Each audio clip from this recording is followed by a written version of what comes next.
Chapter 5.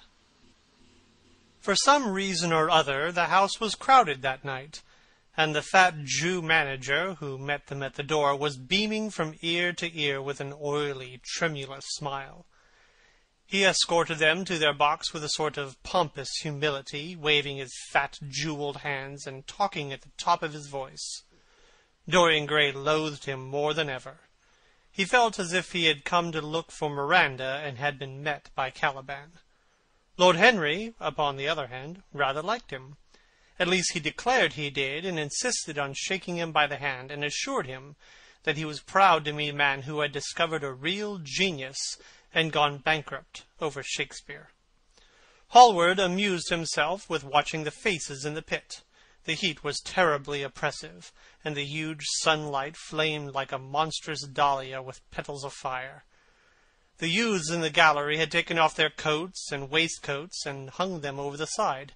They talked to each other across the theatre and shared their oranges with the tawdry painted girls who sat by them. Some women were laughing in the pit. Their voices were horribly shrill and discordant. The sound of popping corks came from the bar. "What a place to find one's divinity in," said Lord Henry. "Yes," answered Dorian Gray. "It was here I found her, and she is divine beyond all living things. When she acts, you will forget everything. These common people here, with their coarse faces and brutal gestures, become quite different when she is on the stage. They sit silently and watch her. They weep and laugh as she wills them to. She makes them as responsive as a violin. She spiritualizes them, and one feels that they are of the same flesh and blood as oneself." "Oh, I hope not," murmured Lord Henry, who was scanning the occupants of the gallery through his opera-glass. "Don't pay any attention to him, Dorian," said Hallward. "I understand what you mean, and I believe in this girl. Any one you love must be marvelous, and any girl that has the effect you describe must be fine and noble. To spiritualize one's age, that is something worth doing. If this girl can give a soul to those who have lived without one, if she can create the sense of beauty in people whose lives have been sordid and ugly, if she can strip them of their selfishness and lend them tears for sorrows that are not their own, she is worthy of all your adoration, worthy of the adoration of the world. This marriage is quite right. I did not think so at first, but I admit it now. God made Sybil Vane for you. Without her, you would have been incomplete." "Thanks, Basil," answered Dorian Gray, pressing his hand. "I knew that you would understand me. Harry is so cynical, he terrifies me. But here is the orchestra. It is quite dreadful, but it only lasts for about 5 minutes. Then the curtain rises, and you will see the girl to whom I am going to give all my life, to whom I have given everything that is good in me." A quarter of an hour afterwards, amidst the extraordinary turmoil of applause, Sybil Vane stepped onto the stage. Yes, she was certainly lovely to look at, one of the loveliest creatures, Lord Henry thought, that he had ever seen. There was something of the fawn in her shy grace and startled eyes. A faint blush, like the shadow of a rose in a mirror of silver, came to her cheeks as she glanced at the crowded, enthusiastic house. She stepped back a few paces, and her lips seemed to tremble. Basil Hallward leapt to his feet and began to applaud. Dorian Gray sat motionless, gazing on her like a man in a dream. Lord Henry peered through his opera-glass, murmuring, "Charming, charming." The scene was the hall of Capulet's house, and Romeo, in his pilgrim's dress, had entered with Mercutio and his friends. The band, such as it was, struck up a few bars of music, and the dance began. Through the crowd of ungainly, shabbily dressed actors, Sybil Vane moved like a creature from a finer world. Her body swayed as she danced, as a plant sways in the water. The curves of her throat were like the curves of a white lily. Her hands seemed to be made of cool ivory. Yet she was curiously listless. She showed no sign of joy when her eyes rested on Romeo. The few lines she had to speak Good pilgrim, you do wrong your hand too much, which manly devotion shows in this, for saints have hands that pilgrim hands do touch, and palm to palm is holy palmer's kiss. With the brief dialogue that follows were spoken in thoroughly artificial manner. The voice was exquisite, but from the point of view of tone, it was absolutely false. It was wrong in color. It took away all the life from the verse. It made the passion unreal. Dorian Gray grew pale as he watched her. Neither of his friends dared to say anything to him. She seemed to them to be absolutely incompetent. They were horribly disappointed. Yet they felt that the true test of any Juliet is the balcony scene of the second act. They waited for that. If she failed there was nothing in her. She looked charming as she came out in the moonlight. That could not be denied. But the staginess of her acting was unbearable, and grew worse as she went on. Her gestures became absurdly artificial. She overemphasized everything that she had to say. The beautiful passage, "Thou knowest the mask of night is on my face, else would a maiden blush bepaint my cheek for that which thou hast heard me speak to-night," was declaimed with the painful precision of a schoolgirl who had been taught to recite by some second-rate professor of elocution.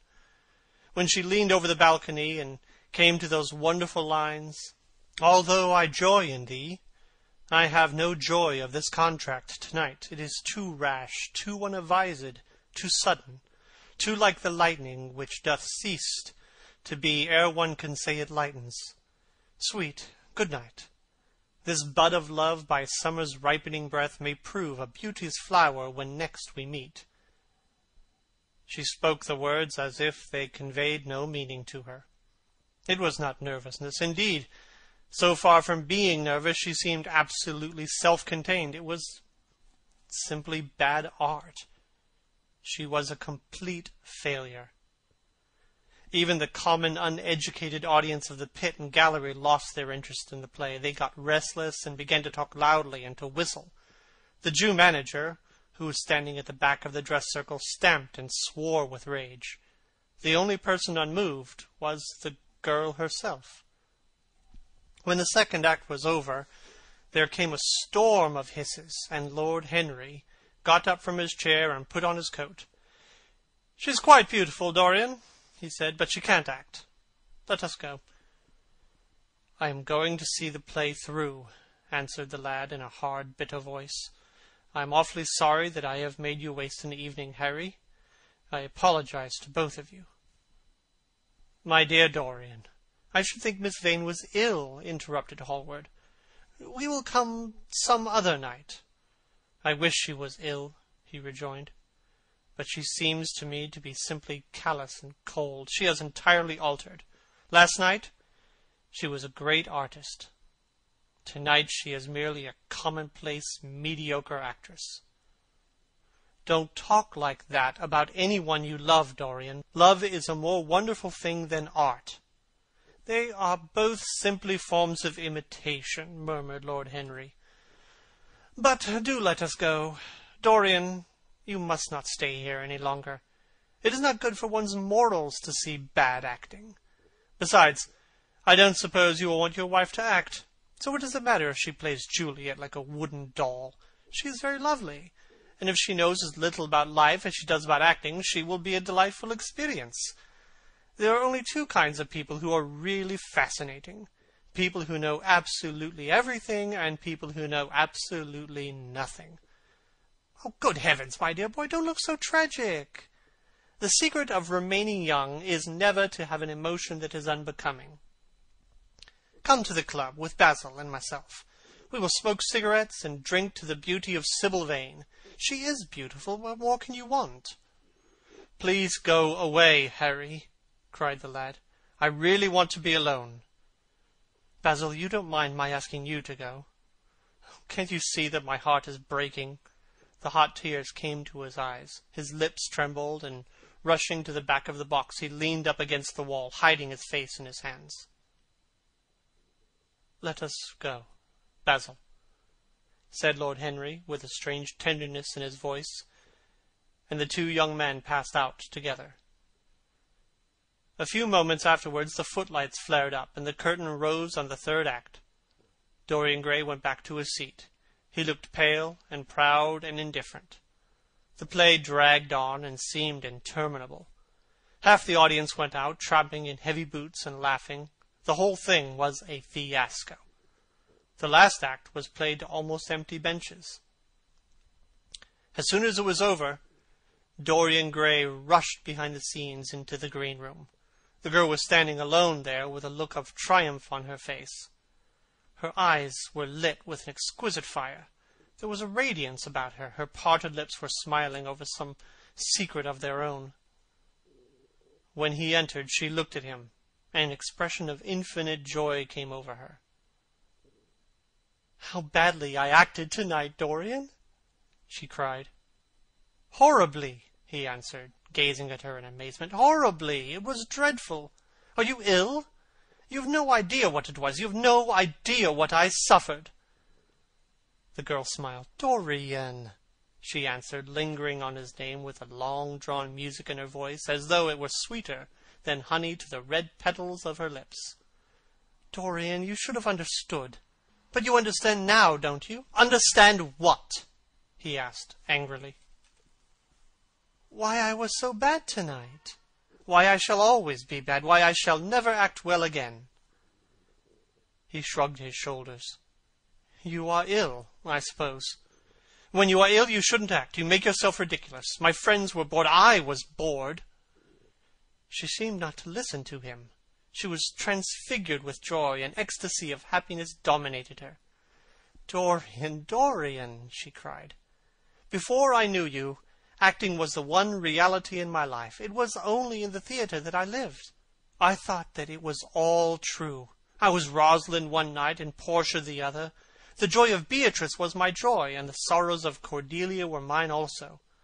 I believed in everything. The common people who acted with me seemed to me to be godlike. The painted scenes were my world.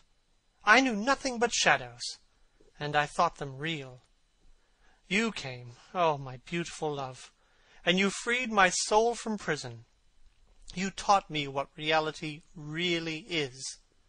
Tonight, for the first time in my life, I saw through the hollowness, the sham, the silliness of the empty pageant in which I had always played. Tonight, for the first time, I became conscious that the Romeo was hideous and old and painted, that the moonlight in the orchard was false, that the scenery was vulgar, and that the words I had to speak were unreal, were not my words, not what I wanted to say.